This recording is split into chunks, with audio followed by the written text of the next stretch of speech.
pagi, Pak. Saya mau Pagi, Bu. tanya, apakah varises ada hubungannya dengan diabetes? Ya. Begini masalahnya ya, saya kan waktu itu diabetes tapi sekarang udah baik. Tapi pada waktu itu di over ke bedah vaskuler. Ternyata saya tidak pernah kesemutan dan tidak pernah kram. Begitu saya ke bedah vaskuler, eh, jadi saya setelah makan obat beberapa hari, kaki saya jadi kesemutan, Pak. Apakah ada hubungannya tuh diabetes dengan varises? Itu aja. Jadi saya langsung stop obat-obatnya. Obat diabetes. Bukan obat Obat varises. varises pengencer darah, amitriptyline sama satu lagi apa yang apa tuh Kardium. gabapentin apa. Ya udah, terima kasih Ya. atas jawabannya. Kalau tadi saya obat-obatnya seperti obat-obatan saraf ya Bu ya, neurologi ya tadi. Kalau Ibu sebutkan tadi gabapentin, amitriptyline itu sepertinya obat-obatan untuk saraf. Jadi sebenarnya kalau obat varises biasanya kita berikan ardium atau fenosmil. Mungkin udah sering ya Bapak misalnya untuk yang wasir kan sering nih dapat obat ardium. Nah itu obat untuk pembuluh darah. Tapi kalau yang tadi Ibu sebutin sepertinya lebih condong ke obat-obatan saraf atau neurologi gitu. Nah, kalau untuk pertanyaan apakah ada hubungannya? Memang kalau untuk untuk penderita diabetes dia terjadi inflamasi atau peradangan di pembuluh darah, Bu. Memang. Nah, peradangan itu dalam jangka waktu yang panjang bisa menyebabkan pelemahan dinding pembuluh darah yang ujung-ujungnya bisa menyebabkan terjadinya varises. Cuman hubungannya itu jangka panjang, maksudnya dia nggak bisa setahun 2 tahun, harus puluhan tahun. Ya, jadi tidak berhubungan secara langsung. Mungkin tidak secara tidak langsung, ada penyebab-penyebab lainnya. Nah, kalau varises ini kan tadi faktor-faktor resikonya yang bisa menyebabkan, contohnya usia, dia hamil, ya kan, melahirkan.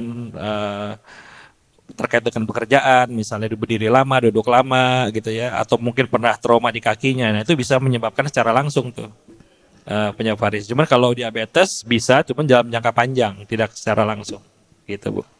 Ya, sama-sama. Baik, selamat pagi dokter. Pagi. Dokter, jadi tadi kalau saya lihat sih varises itu kan memang lebih banyak gejalanya di paha dan di betis ya dokter ya. Nah, saya ini sebenarnya juga ada di betis, kayak cuma kalau lagi berdiri nggak muncul. Muncul itu kalau lagi jalan atau lari gitu, muncul benjolan gitu di betis gitu. Nah, tapi memang kalau yang tadi dibilang dokter ada kesemutan, saya kesemutannya malah di paha dok, di paha. Jadi kalau misalnya saya berdiri ini nggak berasa nih ininya kebas-kebasnya. Tapi kalau saya jalan terus dia muncul kesemutan kami di paha aja. Dan kalau saya terusin, jadi lama-lama dia perih paha saya, jadi nggak lagi kebas, tapi jadi perih. Nah ini apakah ada mungkin persamaan dari varises? Oke. Jadi keluhannya kalau varises Pak, biasanya itu berdiri lama, duduk lama baru dia pegel.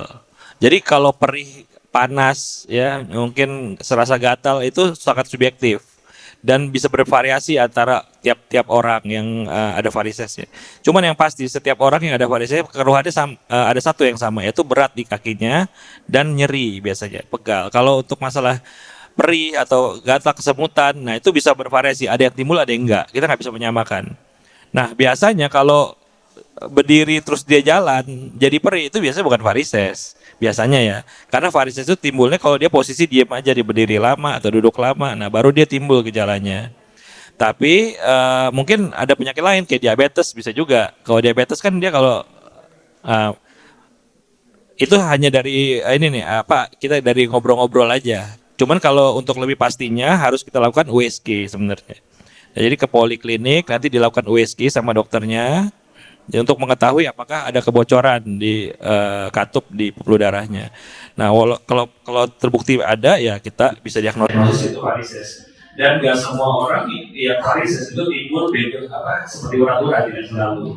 Karena kalau pasiennya kebetulan gemuk ya, pasiennya juga lemaknya tebal atau kulitnya tebal seperti itu kadang-kadang tertutup tidak terlihat gitu. Jadi kalau untuk nggak semua orang yang varises itu bisa terlihat gitu. Seperti itu Pak. Iya, kita USG wajib itu kalau varises kita biasa rutin kita lakukan. Ya, makasih.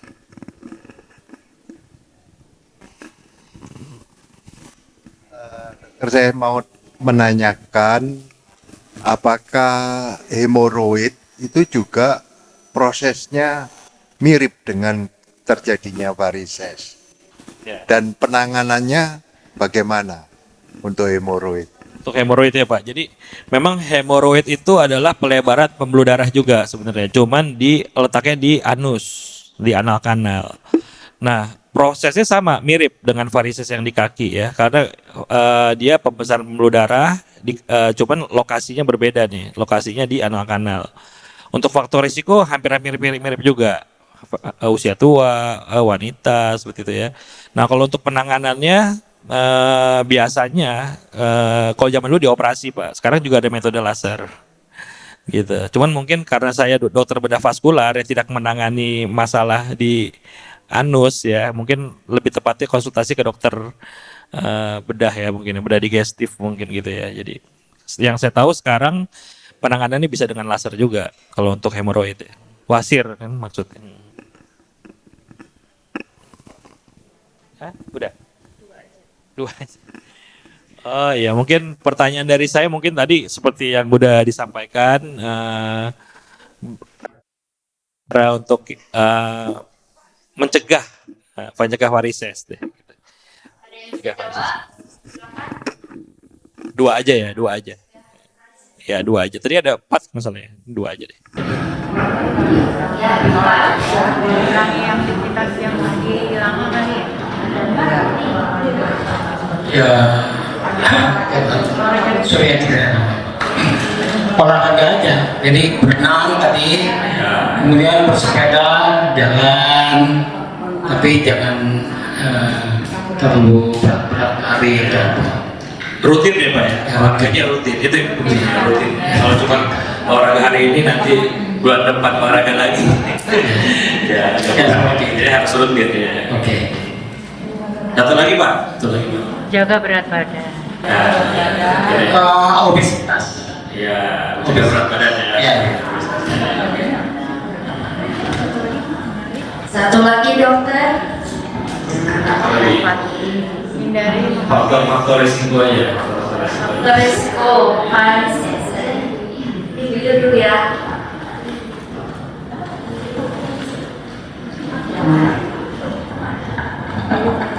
Resikonya kehamilan, kegemukan atau obesitas, atau keturunan, ada keturunan dan keluarga.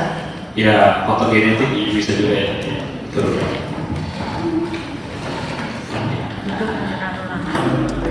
Silakan yang bisa menjawab pertanyaan sama tadi yang bertanya boleh maju ke depan ya.